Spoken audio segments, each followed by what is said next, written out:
لگلک دورین کردستانه جیان و تندرستیا همولاتیان بیا واتایا بازار پزیشک و درمان فروشین به وجدانه. گلک درمان فروش هنه که اجازه خواه بکره ددن. به دهان رپورتاج د میدیا د تینه بلاف کرن د درباره درمان قاچاق، درمان سخته و درمان بیسود ده. درمان جی وکو هر تشتی زندی وقتا گدمره چه دبه گلو مروب کار بینه. بله چاره چیه؟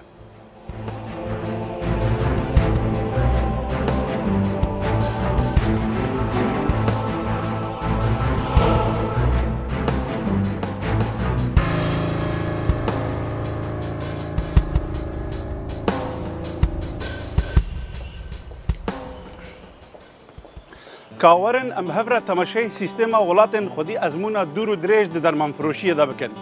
لسوید زیادتری 500 ساله که درمانخانه هنه. روژا ایرو تکلید ناون پزیشک و درمانخانه دا بچرنگیه. راچیت بچرنگی تین نویساندن و بچرنگی تین صرف کرن. درمانخانه دکاره چه خدمت گزاریان جبلی درمانان پیشکش بکه. اگر درمان لمال دمره چه لیته و اگر درمانخانه درمان بمره چه جدکن. اف پرس و چند پرسیدن لوی سنتروم آهان درمانخانه که خودی وی کردن اما به هفره روناک کن.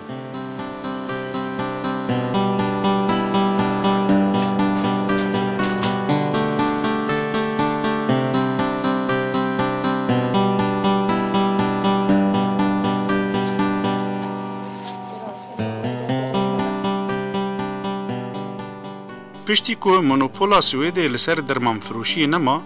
گلک کس بونه خودی درمانخانه. سعید آقایی و گلویج عبداللهزاده که جروجهلات کردستان نه نها خودی درمانخانه هالون بریانن لشارداریا سندبیبری استوکولمه. سعید و گلویج نب تنخواه لوی درمانخانه کاردکن. بوان را 3-4 کارمندین دنجی هنه. لدو سال لو پیش و او کات مونوپول لسر آپوتیکی هل جرا یعنی ریکستاگ یا پارلمان دستوری دا که تنیا حکومت نبید که صاحبی داروخانه بيه منو گلاوش پیکوا ام داروخانه من کریوه داروخانه که دیگه تو کل 30 سال لو پیشور هر هبوا داروخانه ایره لم داروخانه 5-6 کس ایش دکین که اوانه که است حضوری هنه چون که گلاوجه که پیکوا ام داروخانه من کریو حالی دستورانین بچه دیر لپرسنالکان من استره که من اول بلان پیشتر گلاوش درسی رسپتاریه خواندوا یعنی لدوای دبیرستان 3 سال دانشگاه درسی خواندوا و استر گلاوش 10 سال سابقه کاری هست استرش هر 10 سال سابقه کاری هست اویش هر 3 سال دوای لدانشگاه درسی خواندوا برباره که چه لپرسنالکان دیگه منه اویش سابقه کاری 10 ساله هیا و هر وها اویش هر 3 سال درسی خواندوا لدانشگاه امان همو یعنزگه لو کلا بشتی رسپت یا نسخه ایش دکن همو اطلاعات و کنسکاپی اوشان هیا کلا بشی رسپت فریش هر ایش بکن. ده هر درمانخانه که ده 3 جوره کارمند هنه. درمانناس او کسی که 5 سالان خوندن لزانینگه دکه، درمان فروش او جی لزانینگه دخونه لیتن 3 سالان او دکاره درمانان تیکل بکه و درمان براچت بفروشه. درمان فروش درمان براچت او کسی که تن سالونی وکی خوندن دکه. لگور قانون سویده تن درمانناس دکاره سر سبه درگه درمانخانه وکه. هیچ داروخانه که قینیت درکی بکاته و ببینه که یک دانه کسی که بشی رسپت دکه یک دانه فارماسیفت لیره نبید. یعنی یک دانه تکنیکر یک کسی که لیره ایج دکه حقینه درکی او داروخانه بکاته و دبی یک دانه فارماسیفت همیشه هبید. روزانه آگاداری نود درباره درمانان دا بلاف دبن، درمان نو درد کون و هر وها درمان گرن دبن ناو نو درد کون. پیوسته کارمندین درمانخانه هر دم زانیارین خواه نوتر بکن. همو پرسونال همو کارمندکان دبی هول بدن اما وکو صاحبی ایره هم کسکش بو خوی هول بده همیشه زانیاری خوی برات سر. ایو دزان که همیشه درمانی تازه دیت ولات همیشه تو زانم شتی دیکە کرێم دێ هەر شتێکی دیکە دێ خەڵکیش بخۆی هەم ئێستا دەستی ئاوڵەیە بە ئینتەرنێت و بە ڕۆزنامە و بە کتێب و زانستی خەڵکیش لەسەرەیە جگەلەوەش ئێمە وەکو کەسانێکە لێرە سرویس دەدەین بە خەڵک دەبێ و زانیاری خۆمان بەرینە سەرێ جوابی پرسیاری خەڵک بتوانین بدەینەوە بۆیە حوتوی لە هەموو بە دوو حوت و جارێک هەر کەسە لە کەسانێکە لێرە ئیش دەکەن نی سعات دەچەند خەریک دەبن ئەو شتانێکە تازەیە و دەبێ دەرمانی تازە هاتووانە بیخێننەوە بۆی کە زانستی خۆیان بەرنە سەرێ بتوانن یارمەتی چاتری مشتری بدەن ئەوە یانی یەکێک لە شتەکانی دەبێ بکرێ وەختێک ئەوانەی دێن کۆنتترۆل دەکەن لێکە مەسبەرکردەوە دەبێت نووسرا بێکە و کەسانە ینیوانین هەر هیچیان نەخێن بێتەوە Di her dermanxaneyeke Swêdê de bi gelemperî sê beş hene. Yek, beşê dermanê biraçêt.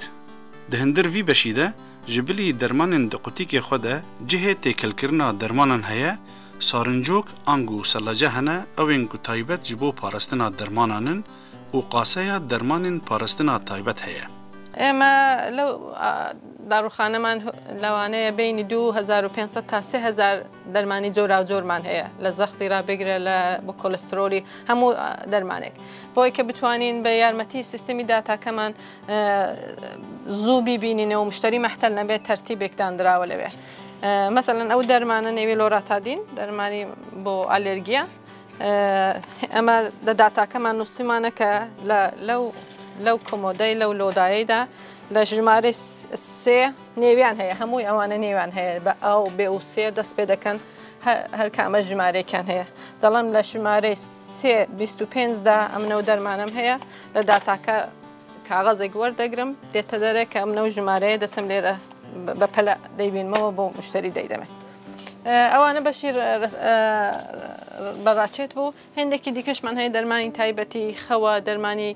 مۆرفین و بڕێکشتی گرنگن کە نابێت لە دەرە بێت و لەوەرانە بێ دێرە داڕامان گرتو ئەوانە هەموو شەوێ قفڵی دەکەن و بە کۆت دەکرێتەوە هەندێک دەرمانمان هەیە کە دەبێت لە سەلاجەیدا بێ شوێنەکەی سار بێ وەکو ئینسولین هەندێک شەربەتی کۆخە کرێم ئەو دوو سەلاجانەشمان ئیوانەیە ئەگە مشتێکمان هەیە چاوەڕەیە ئینسولینی بۆ بێ دەرمانی یاوای بۆ بێ ئەلێرە بە تایبەتی بە تەرتیبێکدان درراوە کە ئەلێرە ئی مشتریانە ئەوانی دیکەش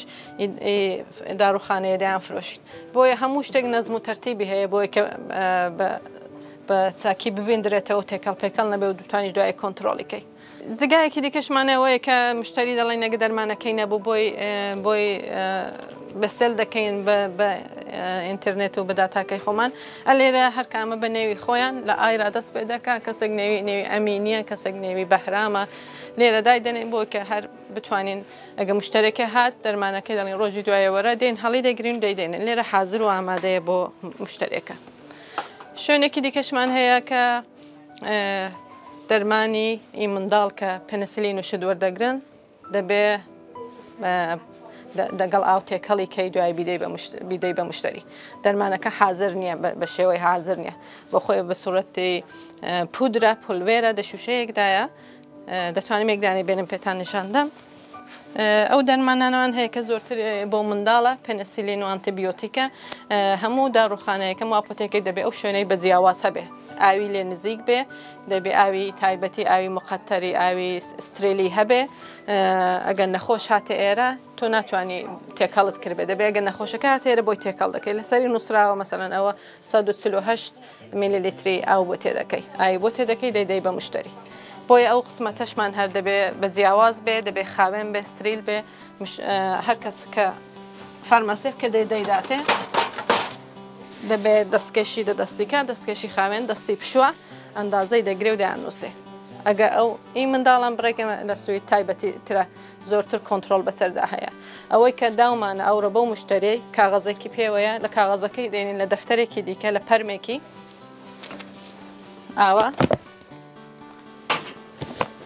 ئاوە لێرە لی دەدەین بۆیە کە ئەگە مشکلێک ساز بوو بێ ئەگەر ئاومان کەم تێکرد بێ زۆرمان تێکرد بێ غەڵەتمان دابێت ئەلێرە هەیە دوای دەتوانن بچن کۆنتترۆلی کەن کە بزانن چێ ئەو دەرمانەی تێکەڵ کردو چێ داوێتی بۆیە بۆ مەسەلەی منداڵیش دیسان هەر بڕێک تایبەتی ترە و کۆنتترۆلی زیاتر ئەوانە هەموو بە خاتری وەیە کە فقط مشتری دەرمانی دروستی وەرگر پێ دەرمانی ڕاستی وەرگر پێ غەڵەتمان نەدابێتی ئەو کۆنتترۆلانە هەموو هەیە ینی دەوڵەت ساڵی یەک جار حەقی هەیە بێ هەموو داروخانەیەک چاولێکە کە ئەوانەی کە دەبێ هەیەتی یانیەتی دەنا دەبێ خۆی چاکە دەنا ئەگە زۆر مشکلاتی هەبێ دەتوانن حەقی داروخانەی لێ بستێنەوە لە من و لە سعید بستێنەوە کە دەڵێن ئەوەتان ئەو شەیکە پێکەوە تافاهممان کردووە قەرار بوو ئەوەی بکەنەتان کردەوە حەقتان نییەوە دەرمان بفرۆشن چونکی سلامەتی نەخۆشان دەخەنە خەتەر.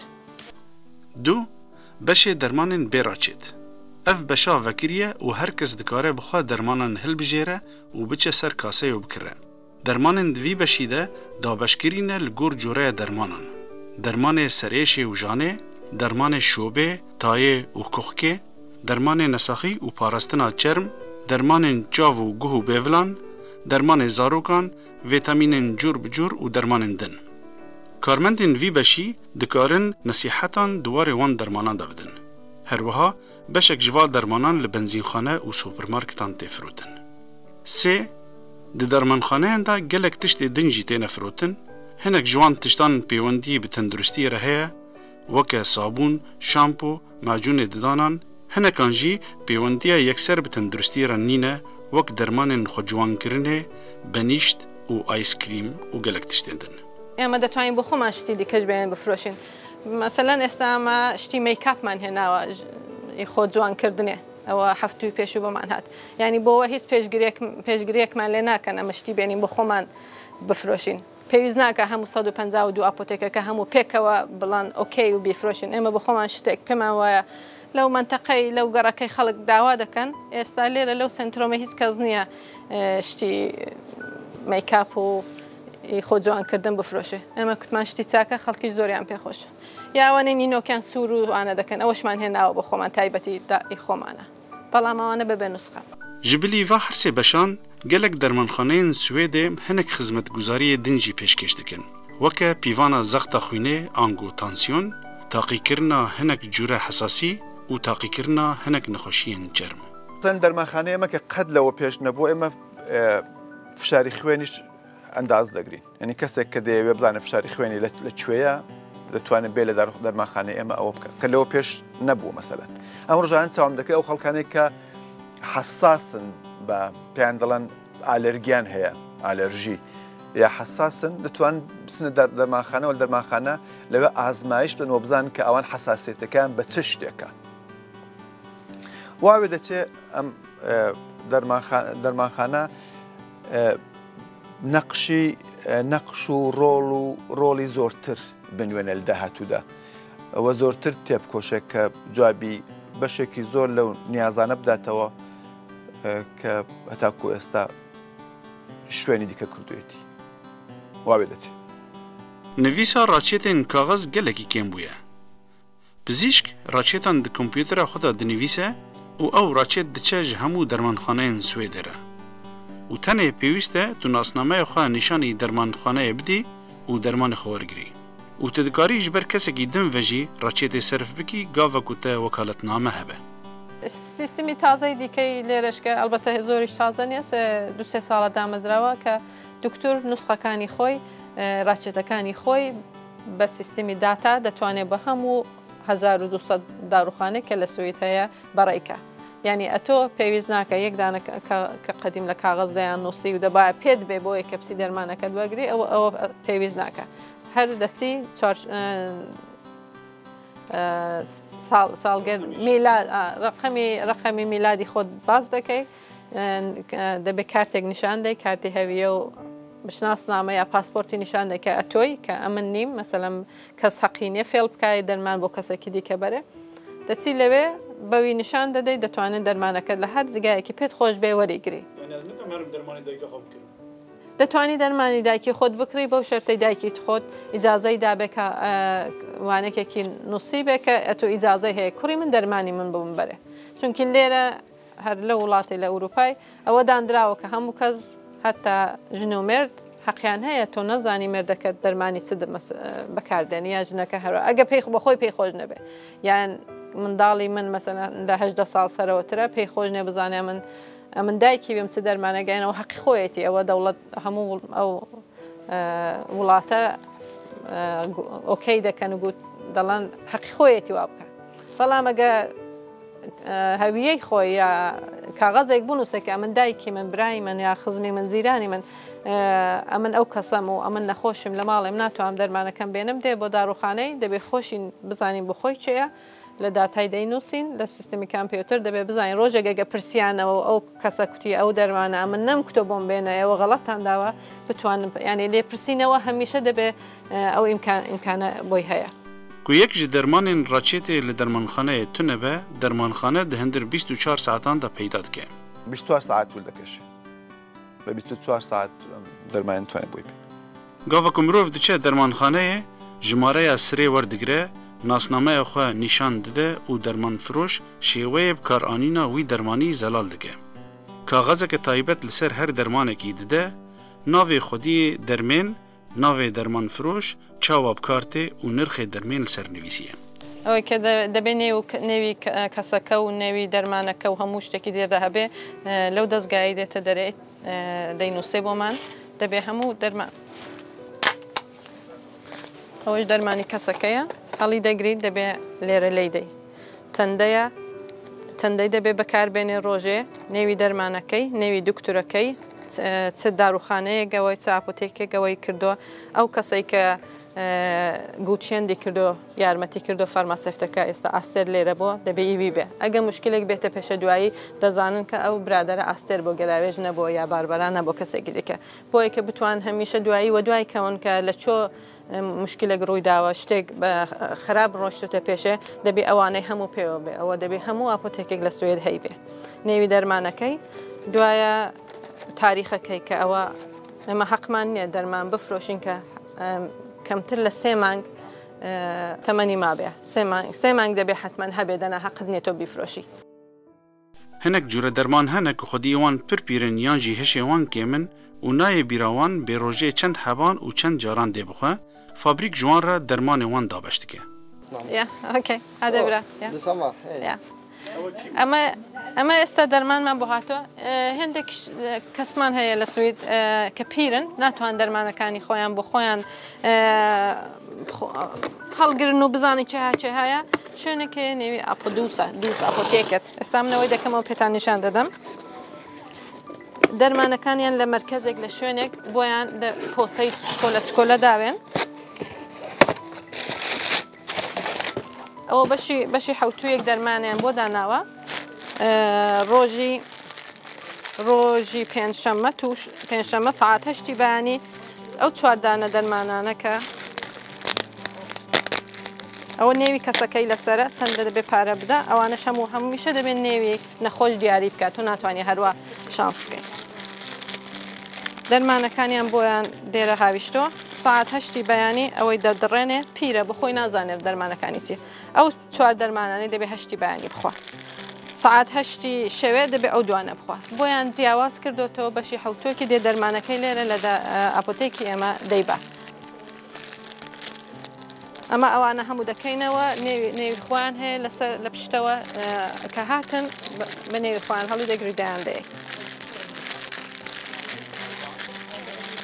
ئەوانە بە پۆست لەو شوێنەی ڕابۆماندن لەو شوێنەی لە ستۆکۆڵم 2 جێگا هەیە کەوەی دەکەن لە مرکزێکرا بۆ ئێمە دێ ئەگەر دەرمانێ براچێت چ قاسی بها بە یان jî pêwîstiya nisax bi gelek dermanan hebe di hindir salekê de tenê mirov 10,200 krona dide yê zêde dewlet dide kompanyayên dermanan gava ku dermanekî peyda dikin mafê wan heye ku bi tena xwe wî dermanî çêbikin lê piştî 5 salan her kompanyayek dikare hevrekiyê bike û heman derman bi navekî din û nirxekî erzantir çêbike dermanên bi heman naverokê û nirxên cur bi cur gelekin wek nimûne hebê serêşê parasîtemol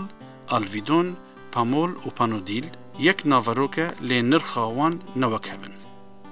divir de giringê dermanfiroş dermanê erzan pêşniyaz bike یعنی هەموو کەس فەقیر و دەوڵەمەند لێرە ئێستا و ساڵ زیادیان کردو بەڵام شتێکیان داناوە کە تا 2200 کڕۆن لەو ساڵدا دەرمانت ئەگە کڕی باقێکەی دوایی بۆ 12 مانگان تۆ دەرمانەکە پارە نادەی بەلاشە چگە لە یەک دوو دەرمانەکە وەکو دەرمانی کۆخە و هەندێک دەرمانی گوێ و هەندێک شتیاوە حوتەش دانەیە دەنا هەرچی دەرمانی دیکە بۆ هەموو کەس فەقیر و دەوڵەمەند دوای کە 2200 کرۆن دەرمانی کڕی ئەگەر ئەو دەرمان 2200شی بە 2 مانگدا 10 مانگی دیکە دەرمانەکەی بەلاشە ئەگەر ئەو دەرمانەکەی هەرزان بوو مەسەلەن بە 8 مانگان 2200ەکەی پڕکردەوە باقی مانگەکەی مەسەم 4 مانگەکەی دوایی بەلاش وەردەگرێت بەڵێ لێرە ئەو سیستەمەیانداناوە کە ینی هیچ خەڵک زۆر تووشی مشکلی نابێ گەدە نەخۆشی سەیری هەبێت دەرمانی مشکلی دەرمان کڕینی نابێ بەشێکی ئێستا کە خەڵک کەمێک ناڕازین ئەوەیە کە دەوڵەت شتێکی داناوە مرکزێکی داناوە سنترۆمێکی داناوە بە نێوی TLV دەوڵەت هەوڵ دەدا ئەو شەریکانێک کە چەند شەریکە هەر یەک دەرمان دروست دەکەن مەسەلەن هەرەوەی کە باست کرد ئالبێدۆن و پاراسێتامۆل و ینی یەک دەرمانی سەرێشە 4 شەریکەی جۆرا زۆر دەیدەن بۆیە کە خەرجی زۆر نەبێ بۆ خەڵکی دەوڵەت فشاریان بۆ دێنێ حکوومەت فشاریان بۆ دێنێ کە قیمەتەکانیان بێتن خوارێ بۆیە لە داڕوخانەی ئێمە دەبێ ئەو دەرمانێک کە لە هەمان هەرزانترە بیفرۆشین بۆ مشتری یا پێی بڵین نەگەوەی کە بە زۆر پێی دەڵێن ئەوەشمان هەیە ئەوەشمان هەیە هەردووکشان یەک شتن چاهات پێ باشە دەتەوێت ئەوەی بکڕی ئەوەی بکڕی بۆیە کە ئەو شەریکە گەورانە مەجبورکەن قیمەتەکانیان بێن نەخوارێ بەڵام ئەوە هەرەوە نییە فقط بیان هەیە قیمەت نەخوارە ئەوانە ینی هەموو کۆنتترۆل کراون هەموو بە تاقی کراونەوە کە 100% هەر یەک دەرمانە ینی ئەوە نییە کە بیان هەوێ هەرزانتر بفرۆشن وەختێ دەڵێن دەرمانەکە یەک ئەسەری هەیە و بۆ یەک شت باشە بۆچی خەڵک دەرمانی گرانتر بکڕێت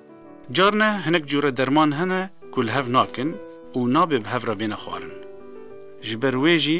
giring e pizîşk ji nesaxan bipirse ka ew çi dermanî berê bikartînin yan jî hesasiya wan beramber çi dermanî heye. Gava ku pizîşk vê yekê ji bîr bike û dermanên neguncav binivîsîne wê gavê dermannas dikare bibîne hem bi ezmûna xwe û hem jî kompyûterên dermanxaneyan programkirîne ji bo vê yekê. سیستمی داتایمان کرد ڕاکێت بە ئینتەرنێت و بە داتای بۆمان دێ جگە لەوەی مەسەلەن کەسێکەیە 8 دەرمانی پێکەوە هەیە دەبێ بەشێکیش ئێمە کارمانەوەیە کە کۆنتترۆل کەین بزانین ئەو دەرمانانە پێکەوە باشن یان نا تۆ کەسێک کە دەرمانی مەسەلەن کەلسیۆم دەخوا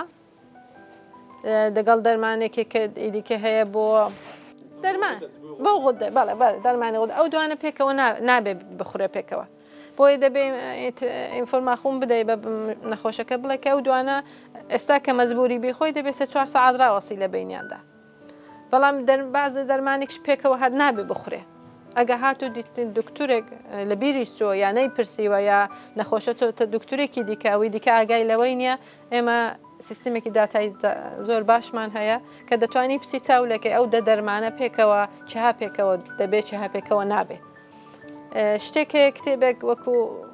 قانونی ئەساسی دەرمانە کتێبێکی گەورەیە کە هەموو دکتور و هەموو داڕوخانە بەکاری دێنێ نێوی هەموو دەرمانەکان بە هەموو چی بڵێن ئەفێکتی زیادی شتی تەسیری خراپەکانی هەموو دەوێدا نووسراوە تۆ هەم لە داتای هەتا هەم کتێبەکە هەیە دەتوانی لەوانە هەمیشە چاولەکەی و یارمەتی وەرگری هەموو دەتوانیەوە کۆنتترۆل بکەیت هەموو جوورەیەن دەرمانان خودی ناسنامەنە ئەگەر ژمارەیە حەبان di pakêtekê de kêm be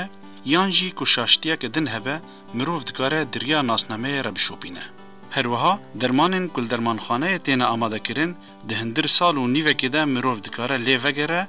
bê kî bû ew dermana dirist kiribû û çawa dirist kiribû. سیستمی کۆنتترۆل یەک شت کە لەم وڵاتانە هەر بناغی هەموو شتەکانی دیکە نە تەنیا مەسەلەی داڕوخانە دانراوە ئەوەی کە سلامەتی و سەکرهێت و گەرانتی هەبێ لە زۆربەی شتەکاندا کە بەشی دەرمانیشدا ئەوە هەیە بە دکتورەوە بە خستەخانەوە بە دەرمانخانەوە بە هەموویان هەوڵ دەدان کە هەمیشە نەخۆش هەمیشە مشتری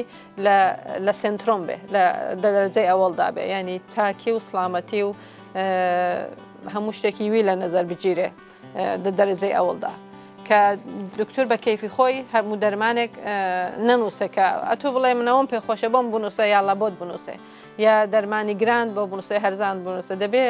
مەسەلەوەیە کە نەخۆشەکەی تۆ چت پێویستە چ دەرمانێک پێویستە بۆ تۆ چ دەرمانێک باشە بۆ تۆ بتوانی بیکڕی ئەگە هاتو ڕۆژێکی ئەو دەرمانەی تۆ دکتۆرەکە غەڵەتی نووسی ئەگەر لە داروخانەی غەڵەتیاندایە تۆ دەتوانانی ینی دەستت ئاوەڵەیە شتێکە کە قانونێک تازە تەسویوانێک بۆ پەسەند کراوە دوو مانگ لەوە پێش کە پێشتریشە بوو بەڵام ئێستا زۆر بە زۆرتر حکوومەت لەسەری دەڕوە ئەوەی کە نەخۆش دەتوانێت هەمیشە و دوای بپرسێتەوە کە مەسەلەن 4 مانگ لەوە پێش دەرمانەکەی غەڵەتیان داوەتێ لێرە یا لە جگایەکی دیکە بتوانن بە سیستمی داتای دەیبینەوە کە ئەو غەڵەتە لە چۆ کراوە کە یەک ئەو نەخۆشە یا ئەو مشتریە بتوانێت ئەگەر سوزانم پارەی بدەنەوە شتێکی بدەنەوە چارەسەریکەن جگەلەوەیەوە کە بۆ نەخۆشی دیکە ئەو مشکلا گەر هاتە بۆ یەکی دیکەش نەیەتە پێشێ gelek cüreyên derman bêraçêt hene nabe dermanxane bifroşe kesên dibin 18 salan re. هەوڵ دەدەن ساڵی جارێک هەموو داروخانەیەک یا تعدادێکی زۆر کۆنتترۆل بکەن دێن دەپرسن مەسەلەن دەرمانەکانمان چۆ ڕدەگرین جگایان گەرمە ساردە چاو لێ دەکەن مەسەلەن دوێن ئەوڕۆ کاغەزمان بۆ هاتۆ کەمە ئەو جگایە کە نیکۆتین دەفرۆشین دەبێ حتمما نووسرا بێ کە من بۆ ژێر 18 ساڵ نافرۆشین لێکە مەسبەرکێت چۆتە داروخانەیەک دیتوانێت ئەو ئینفۆرم ئەو زانیارە نەنووسراوە یا ئەوەی کە ممکنە کەس بنێرن بزانن منداڵێک بنێرن بەو داروخانەی بزانن نیکۆتینی پێدەفرۆشن یاننا بۆیە ڕاستە ئەمە سەر بەخۆین بەڵام هەموو کۆنتترۆل بەسەروانشدا هەیە بۆی کە هەرە و سلامەتی و سێکرهێت و ئەمنیەتی نەخۆش و خەڵک ڕاگیرێ دەرمانجی وەکە هەر تشتێکی زیندی ئەمرێوی خلاص دەبێ ji ber ku pizîşk dermanan ji bo 3 mehan dinivîsînin û eger di hindir 2 mehan de jî bêfirotin pêwîst e bi kêmanî 5 meh ji emrê her dermanekî mabe. هەموو دەرمانێکیش عمرێکی هەیە ئەمە کە دەرمان دەکڕین هەمیشە دەبێت چاوی لەکەین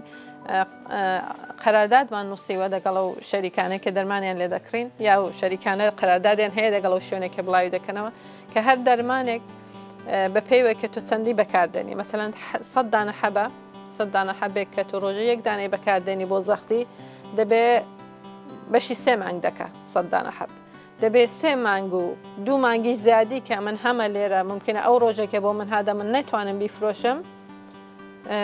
بۆیە دەبێت 2 مانگی زیاد ینی حداقل ینی مینیمۆم دەبێت 5 مانگی ئەمر هەبێ و دەرمانە بەڵام هەمیشە زۆر زیاتر هەمیشە ساڵک 2 ساڵ و gavek ku derman li mal dimre mirov dîsa ji dermanxaneyê re vedgerîne û ew jî diriya xwe re dişînine fabrîkê ji bo ku bişotînin. Dermanxane ti carî dermanê firotî venagerînin û gava ku vedgerînin jî ew derman ji nû ve nayê firotin. بەگشتی ئەو ئینفۆرماخونە دەدرێت بە خەڵکی من ئێستاوەی لێرەم خۆی ئێرەمداوە کەمپانیەک کراوە بڵاو دەکرێتەوە بە هەموو خەڵک کە دەرمانێک کە هەتانە لە ماڵێ بێنن بیدەنەوە بە داروخانەی بە دەرمان دەرمانەکان دەنێەوە و لایلۆنێکی تایبەتی هەیە پۆسێکی تایبەتیە کە دیارە دەرمان چی تێدایە بۆی کە ئەگە هاتن بۆمان هێنامە بزانین چ دەرمانێکی تێدایە هەموو دەرمانێک جگە لە دەرزی کە دەرزی نابێت دێرە هاوێنێک دەرزی شتە هەبێ بۆیە کە ئەو کەسانێک کە خەریکی و دەرمانانە کۆ دەکەنەوە بیان بن بیان سووتێنن تووشی مشکلە بە خۆیان نەبن دێرەی ناوێن باتری سوزانم زۆر کەس دێ ئەوانێکە گوێیان گرانە باتریەکەیان لێرە دەکرن پێیان وایە چونکە لێرەیان کردەوە بۆ ئێرە بێنەوە بەڵام ئەوە شەروەر ناگرن بۆ جێگایەک دیکە دەنا هەموو دەرمانێک دێرەیان داوێن دایاندەر بە ئێمە کارتۆنێکی گەورەمان هەیە ئەمە تیان داوین خەڵک زۆر دەیهێنن یانی ئەمە حوتوی 2-3 دانە کارتۆنی گەورە دەتوانین بڵێ 40 کیلۆ 50 کیلۆ دەرمانی کۆن خۆیان دەکەینەوە دەگەڵ ئەو کەسانێکی دەرمان بۆ ئێمەدەن دەگەڵ خۆیان دەیبەنەوە پلۆمبێرا دەبێتەسی پلۆمبێرایان دەکەن جوان دەیان بەستن کە لە ڕێگایش کەس حەقی نەبێ بیکاتەوە دایان لە مرکزێکی لە شوێنێکی لە سوید دایان سووتێن دەرمانی کۆن لەوانەش عمریشی ما بە دەرمانەکە بەڵام چونکە کابرا مشتری بەکاری ناهێنێ تۆ حەقت نییە ئەوەی بفرۆشیەوە ئیجازە نی دەرمانەگە لە ئاپوتێکی یەک تۆ چۆ دەرێک مشتری چۆ دەرێ و هاتەوە تۆ حەق نییە وەریگری وەری ناگرینەوە بە خاتری ئەوەی کە هیچ تۆ دەبێ گارانتی بکەی 100% کە ئەو دەرمانە هیچ مشکلێکی نەبووە مشتریەکە چۆتە دەرێ هیچی لێ نەکردو لەوانەش هیچی لێ نەکردبە بەڵام هەر بۆ یەکە لە 100,000 نەفەر یەک نەفەر شتێکی لەو دەرمانەی کردبێ و کەسەکە تووشی مشکلێ بێ و بیفرۆشیەوە بۆیە بە هیچ زۆر دەرمانی کە بەڕاستیت فرۆشراوە تۆ وەری ناگرێەوە گە لێرە ڕۆشتە دەرێ ڕەفیقێکمان هەیە برادێک ئەوە ئەو کارانە دەکات دەرمانەکان هەموو لێرە دەکەین و تێیان داوێ هەموو دەبەسرێ حەوتوی سێ تا 4 دانەی ئاوا بەڕێ دەکەین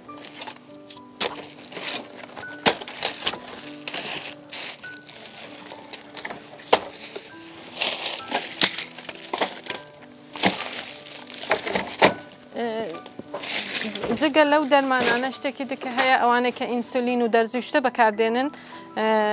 کتم دێرەدا تێکەڵی وانەی ناکەین بۆ وانە شوێنێکی دیکەمان هەیە لە پشتەوەی لەلایەن بەلەدیەوە شارداریش ئەوانەی کە دەرزی شتیان هەیە کە بەکاریان هێناوە ئینسولین شتە کە نابێدەنێ ئەوانەی هاوین ئەو شتانەمان بۆ دێ ئەمە بەلاش دەیدەین بە خەڵکی دێرەیان داوێن سەرەکانیان چاک دەبەستن ئیتر هیچ کەس ناتوانێت خۆی بریندارکە یا مشکلێک بێتن دوایدان هێنەوە بۆ ئێمە دەگەڵ ئەو دەرمانە کۆنانەی دیکە بەڕێیان دەکەین نەمانە مۆنۆپۆلە دەولەتێ لەسەر دەرمان فرۆشیە gelek tiştên baş û xerab xwe re anîn. Dermanxane rengîntir bûn,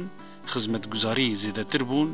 saetên vekirinê bîtir bûn û di hindir 2 salan de jî jimareya dermanxaneyan 34% bilindtir bû. û gelek kes dibêjin dermanxane ne tenê cihê çareserkirina nexweşiyan e. Ew cihê rêlêbirîna nexweşiyan e û ji ber wê jî pêwîst e jîngeha nav dermanxaneyê dilê mirovan bibijînê xwe. هەتا 3 ساڵەوە پێش